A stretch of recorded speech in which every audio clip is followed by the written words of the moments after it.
back to another edition of GNAT-TV's In-Depth series. I'm Andrew McKeever, the news director at GNAT-TV's News Project, and it's a pleasure to have you with us today on Tuesday, December 18th. It's also a great pleasure to have with us again Rabbi Michael Cohen, who many of you will remember was the first full-time rabbi of the Israel congregation in Manchester Center. And since 2000, he's divided his time between Vermont and the Kibbutz Keturah in Israel, working for the Arava Institute for Environmental Studies, which prepares future Arab and Jewish leaders to cooperatively solve the region's environmental challenges. He's also written extensively about the environment and Middle East peace process. He's the author of the book Einstein's Rabbi, A Tale of Science and the Soul. He also has taught at Bennington College and at Burton Academy on conflict resolution.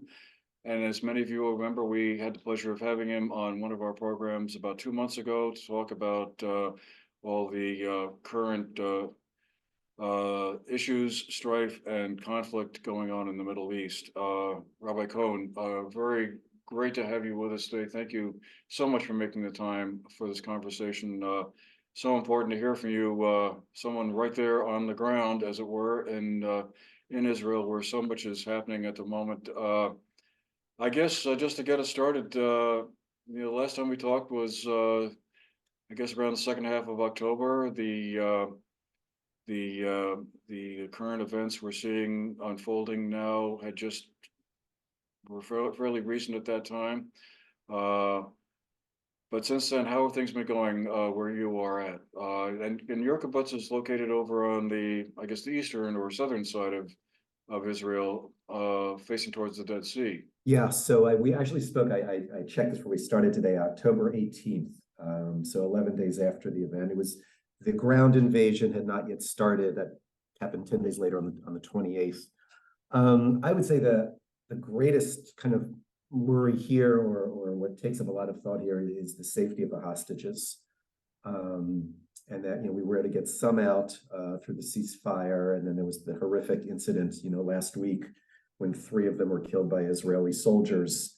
And there's been weekly demonstrations, and that's the great worry. And I want to give our Congresswoman Becca Balint a lot of credit. She shared with me a letter she sent to the president of the International Red Cross Committee, that really urging the Red Cross to get in and see the hostages, which has not happened yet. And there's, since we spoke, even more of the realities of what happened in the Gaza envelope that horrible weekend became apparent.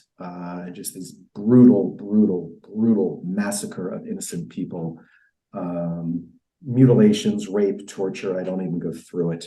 But that has really shaken, the psychological core of Israel. And it will make it harder for us to go forward, which I know is going to be one of your later questions. Israelis are not feeling very magnanimous now, and as neither are the Palestinians, for different reasons. And I want to be very cognizant of that as well. Also, Israel, the fact that there's not been a United Nations resolution against what happened that weekend is appalling. And again, unfortunately, it makes Israelis not want to listen to the United Nations when at times they should. And this is part of the package of when Israel gets, 14 resolutions against Israel during the year. No other country gets picked on more than once.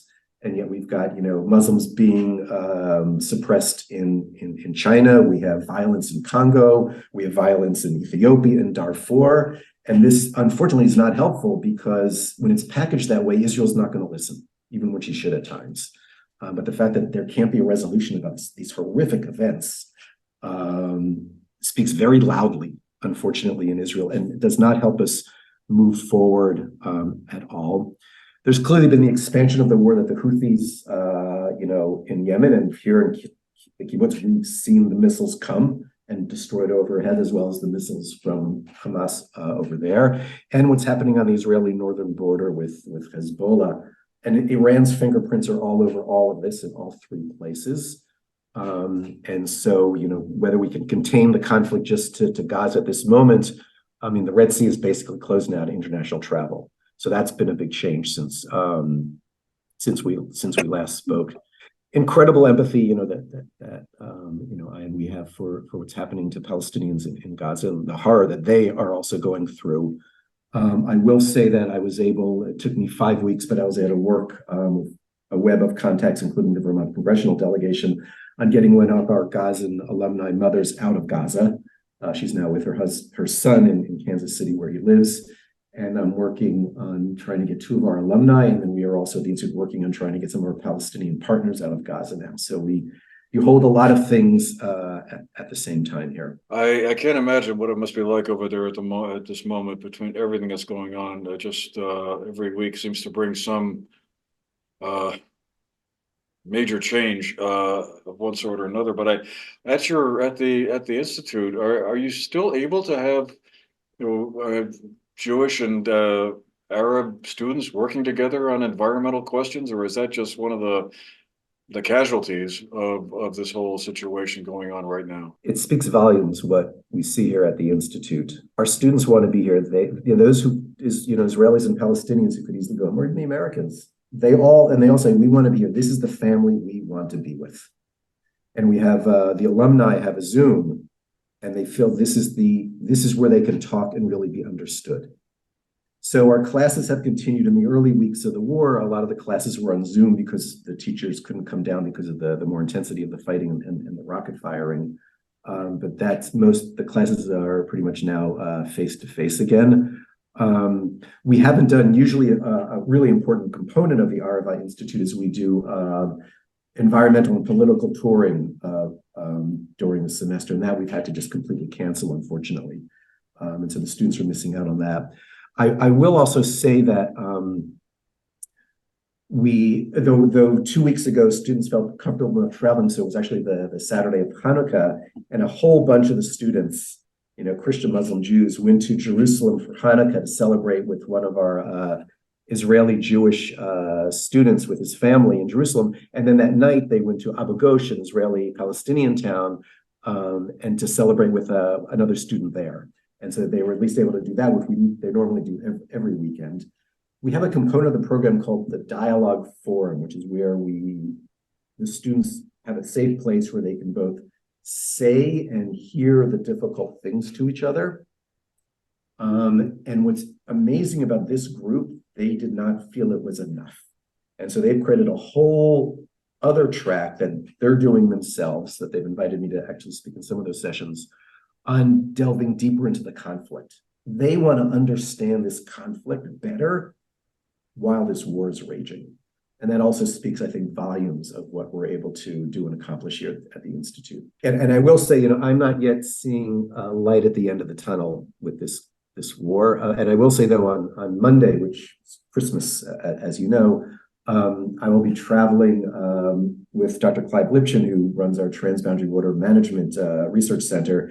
And he has a project in the Jordan Valley, just north of Jericho, in 2 Palestinian towns, on water. So I'm going to be going with him, actually, and doing some water sampling that day. So those projects also go on as much as we can in the midst of all of this. I mean, for a long time, it seemed like eventually the ultimate solution was going to be a 2-state solution. But is there any scenario that you can foresee where it would be possible for such a 2-state solution to occur? And I guess the ancillary question I wanted to ask, and I think this is actually probably one of the more important aspects of this whole situation right now that we're seeing, is the quality of the leadership that we have seen both on the side of the Palestinian Authority and to some degree in Israel. Benjamin Netanyahu has been the prime minister of Israel for, trying to remember if it's 13 out of the last 15 years or if it's 15 out of the last 18, so a lot. And the more I read about and research into that time in office, it seems like coming up with a 2-state solution for Prime Minister Netanyahu has been about the last thing you want. I think it's a fair assessment. It's interesting now, this war, is taking place, and the world is now really interested in putting this fire out in more ways because they can see how it can just quickly spread in the region, and then it becomes a really world problem. And so there's going to be a lot of movement, and there's going to be an opportunity after this war with that interest for things to happen. Having said that, one of the ongoing obstacles is a maximalist approach by too many on both sides.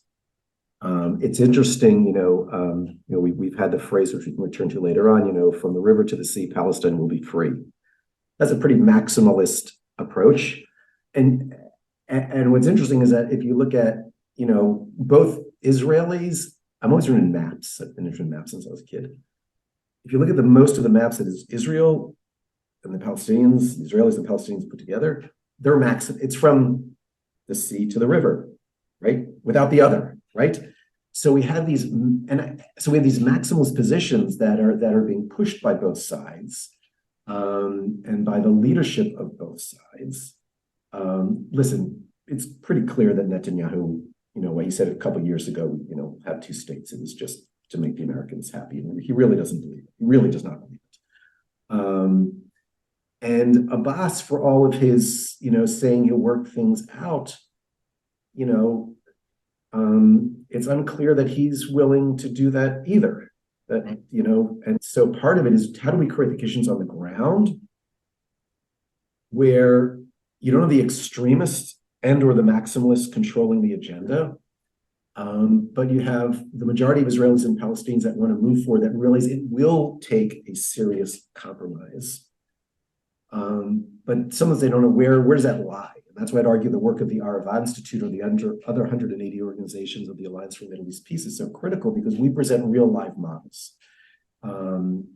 And more Israelis and Palestinians need to know about that, in part through an International Fund for Israeli-Palestinian Peace modeled after the International Fund for Ireland, that paved the way for the Good Friday Accords that ended up ended the troubles between Protestants and Catholics there. I mean, that's one model, but we need a change of leadership, of people who are willing to make the really hard decisions and not have these maximalist positions. Yeah, there's so many fascinating elements to that. I mean, you have Mahmoud Abbas, this 86-year-old guy who, and he's old. He's 88, I think. Really needs to go away, and Benjamin Netanyahu, who, if he were ousted as the prime minister, could face a series of legal charges for corruption. So therefore, has a vested interest in remaining prime minister as long as possible. It's like almost you can't make this stuff up. But I think when you take a step back and think about how did we get here, it's clear that I think highlights the critical role that leadership does play in these things. The quality of who is running things really does have a lot to do. I will also say this: as much as I disagree with Netanyahu, and as much as I'm beyond disappointed with Abbas, and by the way, we change of leadership with Hamas as well. I also understand where Bibi comes from. I mean, if this is the face that Hamas is going to put forward through, you can't make an agreement with these people. Why should Israel become 11 miles narrow? Like, that's Manchester to Arlington. That would be the width of Israel in a whole chunk of where most of its population lives. So it's not that Bibi is completely off his rocker when he doesn't believe in this. Now, I think there are other ways to get there to make it work, but I also understand that. And by the same token, for someone like Abbas or even Arafat, where you failed on this, at the end of the day, if you're agreeing to two states, the Palestinians are giving something up, right? From in their perspective. Now, Israelis could say they are too, but if you go back to 1948, that the first one is the Peel division, but 48 when really happened. The Israelis, because they were gaining something, was easier for them to say yes than it was for the Palestinians. And we need to be aware of those dynamics, and we need to get beyond those dynamics. Otherwise, we're going to be stuck. And so it's both understanding, but being able to move forward. I know it still seems like a long way away from a kind of a lasting ceasefire in Gaza. I mean, first we have to get those remaining hostages out somehow or another. But let's take a leap of faith here and go forward a few weeks or a few months, whatever it's going to wind up being, and think about when the guns finally go silent. What does that morning after look like to you in Gaza? I mean, do you see a situation whereby Israel is going to be in a position of having to essentially administer the Gaza Strip and kind of, you know, provide garbage collection and law enforcement and all those other services, as well as begin the reconstruction of buildings that were destroyed and kind of run things, or is that just so unrealistic that you know, it will have to be turned over to a third party of some sort, whether it's under the United Nations or maybe a consortium of other Arab states, Saudi Arabia, and United Arab Emirates, or some of them have sort of a neutral presence there. Does that seem like the best way forward? Do you think once? Yeah, and I want to say one thing also about the situation in Gaza that sometimes gets lost, and it is so tragic what is happening to the Palestinian population. But we also need to remember that as the result of Hamas turning basically all of Gaza into a military camp and base, that they are located in mosques, in hospitals, in apartment buildings. They have hundreds of miles of tunnels. And they did not build bomb shelters for their citizens. They built tunnels for their army, right? We just discovered one where you could drive cars. They could have driven an invasion under the fence had they been able to finish that particular tunnel. And so we need to understand that reality. And so therefore, once this fighting is over and Israel then is in charge there, how do you prevent that from happening again? My guess is, and I also want to say there also needs to be a political movement why this takes place as well. And both sides need what to answer for. My guess is, you know, Israel says it doesn't want to occupy Gaza, and they really don't. But initially, they will, because there's going to be this political void there, and there's going to be weeks of mopping up. This is not a war that's going to be like, okay, it's over at this day. It's going to go through, you know, a stage that's going to be less like this, but it's not going to be completely quiet. My guess is Israel will impose some kind of maybe 2-3 kilometer demilitarized zone between Gaza and Israel, the border, just so this event can never happen again. And then my guess, at some point, there will be some kind of invitation for some kind of international military force to come in and to keep the peace, and perhaps even to administer. It's unclear whether Israel at this stage, wants the PA with all of their corruption. And by the way, one of the reasons why Hamas won in the elections was because of the corruption of Fatah, right? And we need to remember that piece, as well as some Palestinians, some voted for Hamas because of what they stand for militarily, but a lot was also because of the corruption of Fatah. So why do we want to bring in a corrupted organization into Gaza and just restart more resentment by Palestinians towards their own leadership?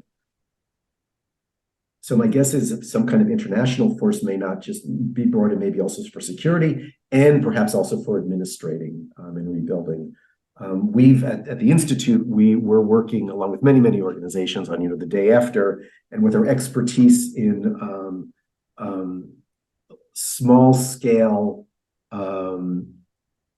achievements that we've done in Gaza and in the West Bank, currently about when it comes to sewage and clean water, clean energy. We're working on those kind of models, and we had a discussion actually this morning about there's a lot of cement right now from all the destroyed buildings, and rather than, you know, basically make piles and ship them away or bury them, is there a way of recycling all of that cement as Gaza gets rebuilt? And there's an opportunity here. You know, when we rebuild a community that's been so devastated, to do some very creative things vis-a-vis the environment and in terms of quality of life as well. I mean, it's horrible that we have to get to this point to do that, but that's the reality that we have right now, and to move forward.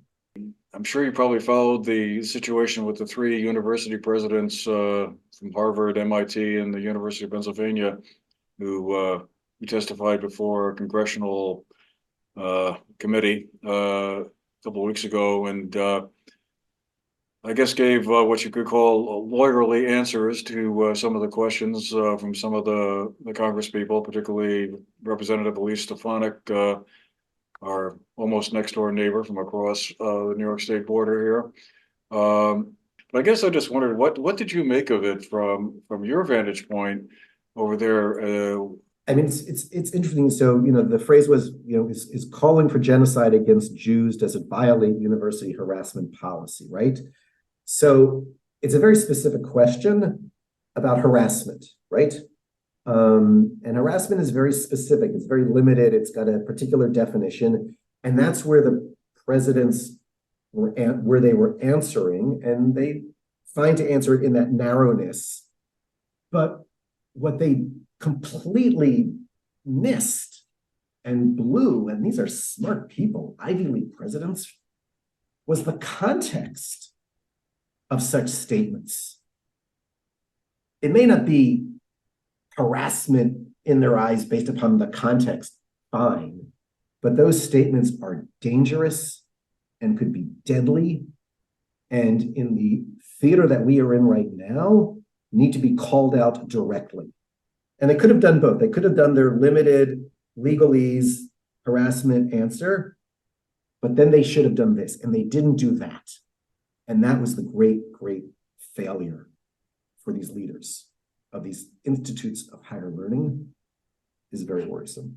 As best we can tell from polling and other surveys, why it is that there's an intense division apparently underway here in the U.S. between supporters of Israel and supporters of Palestine, and particularly they seem to skew along generational lines. Older Americans, by and large, are kind of more supportive, I guess, if that's the right expression, of Israel, whereas by and large, well, it depends on how you want to interpret the numbers, but younger Americans seem to be more open to the idea that, hey, the Palestinians have been the ones who have been on the receiving end of some bad stuff. I really dislike these phrases, pro-Israeli, pro-Palestinian. And I wrote a piece in Vermont Digger about that about a year or so ago. And I said, I said, I'm a Zionist, but I'm not pro-Israeli. And I think when we put the word pro in front of whatever the ism is, whatever the cause is, we then aren't open to the self-critique. And part of the problem in this conflict is that people have lined up on sides and are willing to point fingers, but they're not willing to put the mirror up to their face. And in a conflict of this complex, you've got to be able to do that. So it really doesn't help when we get these simplistic ways of looking at things. And this goes to the larger context of how we don't discuss things well in the United States. Right now, you're either for or against, and Congress is modeling this, unfortunately. Someone you disagree with is now an enemy. It used to be Democrats and Republicans, would have dinner together, lunch together, and go to kids' softball games together. We have to reclaim that model because it does not bode well for us. In terms of the younger generation, I mean, this is a generation that has been brought up, Me Too, Black Lives Matter, social justice, climate change, and those are all vastly important. And in some ways, they can be seen very clearly with clear lines, but that's not true about every issue and every conflict, particularly this one. And so when we line up on these sides, particularly complex sides and issues, and reduce it to simplistic, you're for me or you're against me, actually doesn't help us at all. But that's kind of the milieu, and that's the division that we're seeing. What's really interesting, and the phrase I alluded to earlier, the chant from river to the sea. 47% of college students, when asked about that slogan they might be saying, didn't know which river or sea was being talked about. They had no idea. And when they were told and realized that Israel would then not exist, 75% of them changed their views. So I think we also need to, we need to have a much more sophisticated way that we understand and talk about this conflict. And I would argue all the important issues that we face in the United States and the world, for that matter. I always tell my students at Bennington College and also here in Burn Academy, you should have, these wonderful little phones that we have, smartphones, right? Everyone should have 5 news sources across the political spectrum. And if there's an issue that you're really interested in, go check all 5. We have to allow ourselves to be challenged. It's critical. And the other week, as we're now, unfortunately, this war just goes on and on. I thought to myself, we can all have our opinions about this war, and we should. It doesn't mean that we have the answer. And I think we need a little humility. It doesn't mean we shouldn't have strong opinions, but I think we also need to step back a bit as well. Do you think there might ever be a time when there would be a one-state solution to this whole situation, where it was actually talked about in one country? Ideally, well, I'm not sure if ideally or not, but more or less secular, a democratic parliamentary democracy. The population numbers would be roughly equal, as I understand it, roughly 50-50. Is that just so completely absurd as to not even be worth thinking about, or might that ultimately be the long-term solution that would work best for everybody? So Judah Magnus, who was a early Zionist president of Hebrew University in the 1940s, there were people back then who were talking about a one state, and it fell through for all the reasons that we know from history. I will say there's an interesting idea that's being tossed around now called confederation. It's a variation on kind of two states and one state, but it's confederation. A model would work like, let's look at the New York City, Washington, D.C. model. Washington, D.C., it's an entity, but it's not part of the state. New York City, we've got the different boroughs, so they can have their different cultures, flavors, way of lives, if you will, but they're overriding things that need to be shared. And so confederation may be the way out. It's a variation of two states, one state, so we shall see. I do want to close with this, and I want to go back to the students and others who had no idea what they were talking about when it was, from the river to the sea. As we know, America has a lot to say about this conflict, and we are invested in this conflict, both diplomatically, in terms of financial aid, economic, military, to the region. We need to know more about this region and this conflict.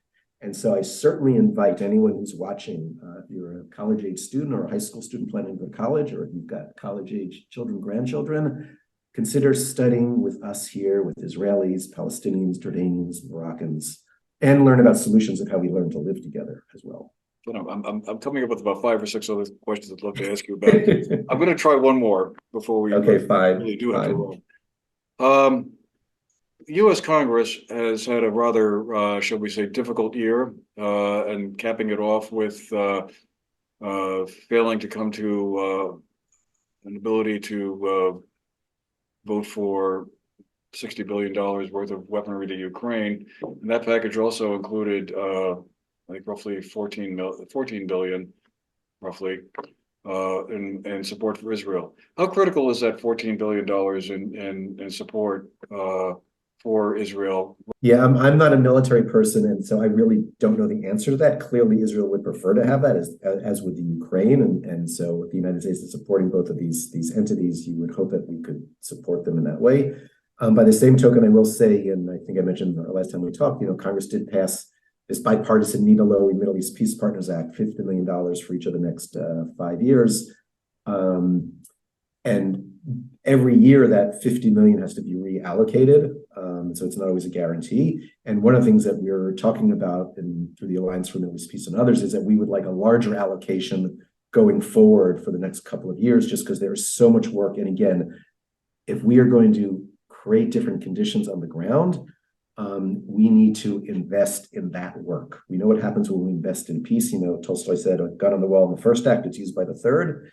Well, let's change that metaphor towards this kind of work and have it be used by the third act. Well, all right, Rabbi Michael Cohen, thank you very much again for your time.